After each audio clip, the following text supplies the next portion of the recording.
മാന്യപ്രേക്ഷകർക്ക് നമസ്കാരം. മൈഥിലി താക്കൂർ നമ്മുടെ കേരളത്തിൽ തരംഗമായി കൊണ്ടിരിക്കുന്നു. അവരുടെ 2 വീഡിയോകളാണ് നമ്മൾ ഈ ഒരു വീഡിയോയിൽ മുന്നോട്ട് വെക്കുന്നത്.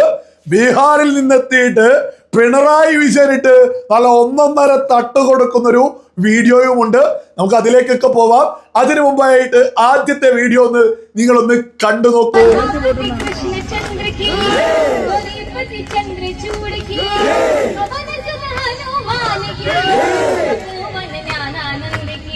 നിങ്ങൾ കണ്ടില്ലേ, പരമാവധി മൈഥിലി താക്കൂറിനെ നമ്മുടെ കേരളത്തിലെ പ്രമുഖ മാധ്യമങ്ങളും സോഷ്യൽ മീഡിയയൊക്കെ പരമാവധി അവഗണിക്കാൻ ശ്രമിച്ചു. പക്ഷേ സാധിച്ചില്ല. കാരണം ഇവരെത്തുന്ന ഓരോ സ്ഥലത്തും കേരളത്തിലെ ജനങ്ങള് വലിയ രീതിയിൽ സ്വീകരിച്ചുകൊണ്ടിരിക്കുക. ഇവർ വെറുതെ ഒന്നുമല്ല, ഈ രാജ്യം ഒന്നടങ്കം, അതും പ്രതിപക്ഷ നേതാവ് രാഹുൽ ഗാന്ധിയേക്കാൾ വലിയ രീതിയിൽ ഇവരെ ഫേസ്ബുക്കിലൊക്കെ ആളുകൾ ഫോളോ ചെയ്യുന്നത് ഇവരുടെ മികവ് കൊണ്ട് തന്നെയാ. ഇവരുടെ ആ ഒരു സംഗീതത്തിന്റെ, ഇവർ ആലപിക്കുന്നതിന്റെ ആ ഭംഗിയിലാണ് ആളുകൾ വലിയ രീതിയിൽ ഇവരിലേക്ക് അടുക്കുന്നത്. അവർ ഈ കേരളത്തിലെത്തിയാൽ ഒരു കാര്യം ഉറപ്പല്ലേ, കേരളത്തിലെ ജനത ഇവരെ ഇരുകൈയും നീട്ടി സ്വീകരിക്കുമെന്നുള്ളത്. അവരവരുടെ തനത് ശൈലിയിൽ പാട്ട് ആലപിക്കൽ തുടങ്ങി വലിയ രീതിയിലാണ് ആളുകളെ സ്വീകരിക്കുന്നത്. സോഷ്യൽ മീഡിയക്ക് ഇവരെ അവഗണിക്കാൻ സാധിക്കുന്നില്ല. ഇവ സുഡാപ്പികളും കമ്മികളും ഇറങ്ങിയിട്ട് തെറിവിളികൾ തുടങ്ങിയിട്ടുണ്ട്. അപ്പൊ ഒരു കാര്യം എല്ലാ ആളുകളും അങ്ങ് ഉറപ്പിച്ചോളൂ, ഇവരെത്തിയത് BJPക്ക് വലിയ ഗുണമായി മാറിക്കൊണ്ടിരിക്കുന്നു. ഇവർ BJPയുടെ MLA ആണ്, ബീഹാറിലെ MLA ആണ്, രാജ്യത്തെ ഏറ്റവും പ്രായം കുറഞ്ഞ ഈ MLA ആണ്. ഇവരെയാണ് ഇപ്പൊ നമ്മുടെ കേരളത്തിൽ കമ്മ്യൂണിസ്റ്റ് സുഡാപ്പികൾ വലിയ രീതിയിൽ തെറി വിളിക്കുന്നത്. തെറിവിളികൾ കമ്മ്യൂണിസ്റ്റ് സുഡാപ്പികൾ തുടങ്ങിയാൽ ഉറപ്പാണ് BJPക്ക് ഇവര് ഗുണമായിട്ട് മാറുന്നു. എന്നിട്ട് എന്തൊക്കെയാണ് പച്ചത്തെറികളല്ല നമ്മളിവിടെ കൊടുക്കുന്നത്, മറിച്ച് വർഗീയപരമായിട്ട് ആക്ഷേപിക്കാൻ ശ്രമിക്കുന്ന ഉദാഹരണത്തിനെ കുറിച്ച് കമന്റുകൾ ഞാൻ എടുത്തൊന്ന് മുന്നോട്ട് വെക്കാം. ആദ്യത്തെ കമന്റ് ആണ്, ഹനുമാനെ ശ്രീരാമനെ വർഗീയത ഇതൊന്നും വിട്ട് ഒരു കളിയുമില്ല. ആസിഫ് മുഹമ്മദ് എന്ന് പറയുന്ന ഒരു വ്യക്തിയാണ് കമന്റ് ഇട്ടത് നമ്മുടെ കേരളത്തിൽ. അതായത് ഇവിടെ ഒരു മതത്തിന്റെ പേരിൽ മുസ്ലിം ലീഗ് എന്നൊരു പാർട്ടി ഉണ്ടാക്കി അതിന് നിരവധി MLA-മാരുണ്ടാക്കുന്നതിൽ ഇവിടെ ആർക്കും ഒരു പ്രശ്നമില്ല. അതേസമയം മറ്റൊരു മതവുമായി ബന്ധപ്പെട്ട് ദൈവത്തിന്റെ പേരോ അതുമായി ബന്ധപ്പെട്ട് വിശ്വാസത്തിൽ ഒന്നും മിണ്ടാനേ പാടില്ല, വർഗീയതയായിരിക്കും. അതേസമയം മതത്തിന്റെ പേരുള്ള മുസ്ലിം ലീഗ് എന്തോ മതേതരത്വം എന്നുമായി ഇവിടെ പറഞ്ഞു.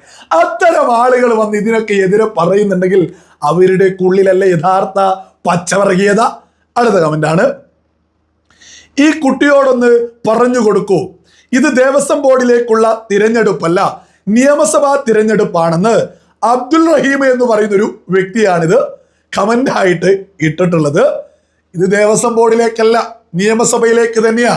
അപ്പൊ മുസ്ലിം ലീഗ് മത്സരിക്കുന്നത് ഏതെങ്കിലും പള്ളിയിലേക്കാണോ? അല്ലെങ്കിൽ SDPI മത്സരിക്കുന്നത് ഏതെങ്കിലും പള്ളിയിലേക്കാണോ? തീവ്രവാദി മരുതനിയുടെ പാർട്ടി PDP LDF-നൊപ്പം കൂടിയിട്ട് മത്സരിക്കുന്നത് എങ്ങോട്ടേക്കാ? ഏതെങ്കിലും പള്ളി? മുഖം പോലും മറച്ചു പിടിച്ച് കേരളത്തിൽ ഈ കഴിഞ്ഞ തദ്ദേശ തെരഞ്ഞെടുപ്പിൽ സ്ഥാനാർത്ഥിയെ നിർത്തിയ PDP ഒക്കെ അല്ലേ ഇവിടെ ഇവന്മാരൊക്കെ വലിയ പറയിപ്പിക്കരുത്. ഇതിനൊക്കെ സപ്പോർട്ടാ.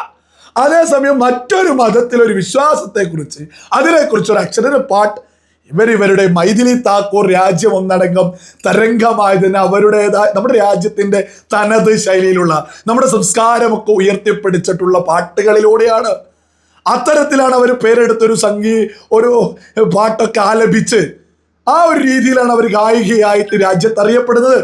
അവരാലപിക്കുന്ന ശൈലിയിലല്ല അവരെവിടെ വന്നാലും ആലപിക്കുകയൊക്കെ ചെയ്യുക. അതാണ് ഇവര് ഇവിടെ എത്തിയിട്ടും ചെയ്യുന്നത്. അപ്പൊ അതിന് കുരുമുട്ട് ആരാ ഇത് പറയുന്നത്? മതേതരത്വം എന്ന്. എന്ത് മതേതരത്വം? ഏത് മുസ്ലിം ലീഗിനെ കൂട്ടി മത്സരിക്കുന്ന, വർഗീയ മുസ്ലിം ലീഗിനെ കൂട്ടി മത്സരിക്കുന്ന UDF ആണ് ഇവിടെ പറയുന്നത് മതേതരക്കാര്? അല്ലെങ്കിൽ മതേതരയുടെ പാർട്ടിയായിട്ടുള്ള PDP SDPI കൂട്ടി മത്സരിക്കുന്ന LDF ആണ് ഇവിടെ ഈ പറയുന്ന വർഗീയ മതേതരത്വം പൊക്കിപ്പിടിച്ച് പറയിപ്പിക്കരുത്. ഇവരൊക്കെയാണ് ഇവിടെ സ്വന്തം മതം പറയുന്നത് വർഗീയതയൊന്നും അല്ല. അത് ആദ്യം മനസ്സിലാക്കുക. മറ്റൊരാൾക്ക് ബുദ്ധിമുട്ടില്ലാത്ത രീതിയിൽ ഇവിടെ എല്ലാ സ്വാതന്ത്ര്യവും ഉണ്ട്. എന്നിട്ട് ഒരാൾക്കും ഇവിടെ ഒരു പാട്ട് പോലും ആലപിക്കാം. BJP ആ രീതിയിൽ വന്നാൽ വലിയ പ്രശ്നം. ഇതൊക്കെ കേരളത്തിലെ ജനത കൃത്യമായിട്ട് തിരിച്ചറിയുന്നുണ്ട്. അടുത്ത കമന്റ് ആണ്, സിദ്ദീഖുൽ അക്ബർ എന്ന് പറയുന്ന ഒരു വ്യക്തിയാണ്. രാമൻ, അയ്യപ്പൻ, ഹിന്ദു, മുസ്ലിം, ക്രിസ്ത്യന് BJP തിരഞ്ഞെടുപ്പ് പ്രചരണം സിമ്പിളാണ്. വലിയ രീതിയിൽ പറയും. അതെ, ഈ പറയുന്ന രാമന്, അയ്യപ്പന്, ഹിന്ദു, മുസ്ലിം, ക്രിസ്ത്യൻ എല്ലാവരെയും ഉൾക്കൊണ്ട് തന്നെയാണ് രാജ്യം ഭരിക്കുന്ന BJP മുന്നോട്ട് പോകുന്നത്.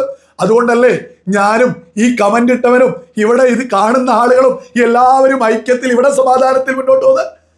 അതേസമയം ഇവിടെ കോൺഗ്രസ് ഒക്കെ ആയിരുന്നു രാജ്യം ഭരിച്ചത് എങ്കിൽ ഇന്ന് ഇറാനൊപ്പം ഇറങ്ങിയിട്ട് യുദ്ധത്തിനിറങ്ങി നമ്മുടെ രാജ്യം തന്നെ കുട്ടിച്ചോറാവുമായിരുന്നു. ഇവിടെ UDF ഒരു മതം മാത്രമല്ലേ പൊക്കി പിടിക്കുന്നുള്ളൂ, ഇവിടെ LDF ഒരു മതത്തിന് മാത്രമല്ലേ പ്രീണിപ്പിക്കുന്നുള്ളൂ. അതേസമയം BJP എല്ലാവരെയും ഉൾക്കൊള്ളുന്നു. ഇതൊക്കെ ആര് ചിന്തിച്ചാലും മനസ്സിലാക്കാവുന്നത്. ഇവിടെ ആരാ പ്രീണനം നടത്തുന്നത്? ആരാണ് ഇവിടെ മതത്തിന്റെ പേരിൽ പാർട്ടി ഉണ്ടാക്കിയിട്ട് ഒപ്പം കൂട്ടി മുന്നോട്ട്? ഒക്കെ UDF അല്ലേ? ആരാണ് SCPI കൂട്ടി ജോസഫ് മാഷിന്റെ കൈവെട്ടിയ പോപ്പുലർ ഫ്രണ്ട് ഇത് രാജ്യത്ത് ജിഹാദ് ഉണ്ടാക്കാൻ രൂപീകരിച്ച് HDPI കൂട്ടിയിട്ട് മത്സരിക്കുന്ന ആരാ? LDF അല്ലേ? എന്നിട്ട് ഇവരെയൊക്കെ വലിയ മതേതരത്വം പറഞ്ഞ് BJPയുടെ തലയിൽ ഇതുപോലെ ഒരുപാട് ആള് മൈഥിലി താക്കൂറിനെ തെറി വിളിച്ചിറങ്ങിയിട്ടുണ്ട്. ഇവരൊക്കെ ഈ തെറി വിളിക്കുന്നത് കാണുമ്പോൾ ഒരു കാര്യം, ഇപ്പൊ മൈഥിലി താക്കൂർ കേരളത്തിലെത്തിയത് കേരളത്തിലെ ജനത വലിയ രീതിയിൽ സ്വീകരിക്കുന്നുണ്ട്.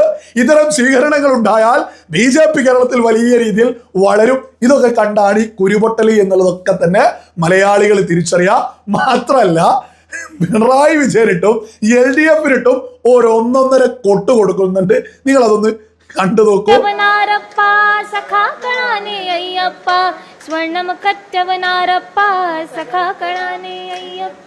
But that is very depressing to know that this bad thing happened in Ayyappa temple. It is different, actually. It is different, and here people are very opinionated. But I can't tell that is a different, because in Bihar also people have their opinions and they are very strongly either favoring. നിങ്ങൾ കേട്ടില്ലേ? ഞാൻ അതിന്റെ പരിഭാഷ ഒന്ന് വായിച്ചു കേൾപ്പിക്കാം. അവര് പറയുന്നതിന്റെ മറ്റൊരു കാര്യം എടുത്തു പറയാനുള്ളത്, ബീഹാറിൽ നിന്ന് പോലും എത്തിയിട്ട് പിണറായി വിജയനും കൂട്ടർക്കും ഇട്ട് നല്ല ഒന്നാന്തരം കൊട്ട് കൊട്ടാൻ മൈഥിലി താക്കൂറിന് സാധിക്കുന്നുണ്ടെങ്കിൽ ഇവരൊന്നും ചില്ലറക്കാരിയല്ല എന്നുള്ളതും കേരളത്തിലെ കമ്മി സുറാപ്പികൾ അങ്ങ് കൃത്യമായിട്ട് തിരിച്ചറിഞ്ഞോളൂ. ഞാൻ ഏതായാലും അവർ പറഞ്ഞതിന്റെ പരിഭാഷ ഒന്ന് വായിച്ചു കേൾപ്പിക്കാം. അയ്യപ്പന്റെ ക്ഷേത്രത്തിൽ ഇങ്ങനെ സംഭവിച്ചു എന്നത് വളരെ നിരാശാജനകമാണ്. ബീഹാറിൽ ആളുകൾ ഇങ്ങനെയുള്ള കാര്യങ്ങൾക്ക് അവരുടെ ഇഷ്ടപ്പെട്ട പാർട്ടി ആയാൽ പോലും പ്രതികരിക്കും. ഇവിടെയുള്ള ആളുകൾ വ്യത്യസ്തമാണ്. അവർ ആർക്ക് ആണ് വോട്ട് ചെയ്യുന്നത് എന്നതിനെ പറ്റി അധികം സംസാരിക്കുന്നില്ല എന്നാണ് എനിക്ക് തോന്നുന്നത്. റോഡ് ഷോക്ക് പോകുമ്പോൾ ജനങ്ങളുടെ മുഖത്തെ ചിരി കാണുമ്പോൾ എനിക്ക് ആത്മവിശ്വാസം തോന്നാറുണ്ട്. എനിക്ക് മനസ്സിലായത് അവർക്ക് NDA ഗവൺമെന്റിനോട് ഇഷ്ടമുണ്ട്. NDA ഗവൺമെന്റിന്റെ വികസിത ഭാരതം എന്ന ഐഡിയോളജി അവർ ഇഷ്ടപ്പെടുന്നു. അവരുടെ പ്രതികരണം കാണുമ്പോൾ നമുക്ക് ആഘോഷിക്കാൻ സാധിക്കുമെന്ന് പ്രതീക്ഷിക്കുന്നു. വളരെ നല്ല സ്ഥാനാർത്ഥികളാണ് കേരളത്തിൽ ഉള്ളത്, പ്രത്യേകിച്ച് രാജീവ് ജി. ഈ പാർട്ടി സ്ത്രീകൾക്ക് വളരെ പരിഗണന കൊടുക്കുന്നു. മോദിജിയുടെ വികസിത ഭാരതം സാക്ഷാത്കരിക്കാൻ വികസിത കേരളവും നടപ്പിലാക്കണം. കൃത്യമായിട്ട് രാഷ്ട്രീയം പറയേണ്ടിടത്ത് ഈ രാഷ്ട്രീയവും അവരുടേതായ തനത് ശൈലിയിലുള്ള പാട്ട് ആലപിക്കുകയും അവർ കേരളത്തിൽ നിന്ന് ചെയ്തുകൊണ്ടിരിക്കുന്നു. ഇത് കേരളത്തിലെ ജനത കൃത്യമായിട്ട് ഏറ്റെടുക്കുന്നു. ഗതികെട്ട് നമ്മുടെ മാധ്യമങ്ങൾ ഇപ്പോ ഇത് വാർത്തയാക്കിയിട്ട് ഇതിനെ പോലും തോന്നിയതുപോലെ വിളിച്ചു പറയാൻ ശ്രമിക്കുന്നുണ്ട്. അതൊക്കെ വിവേകമുള്ള സകല മലയാളികളും പുച്ഛിച്ച് തള്ളുകയും ചെയ്യണം.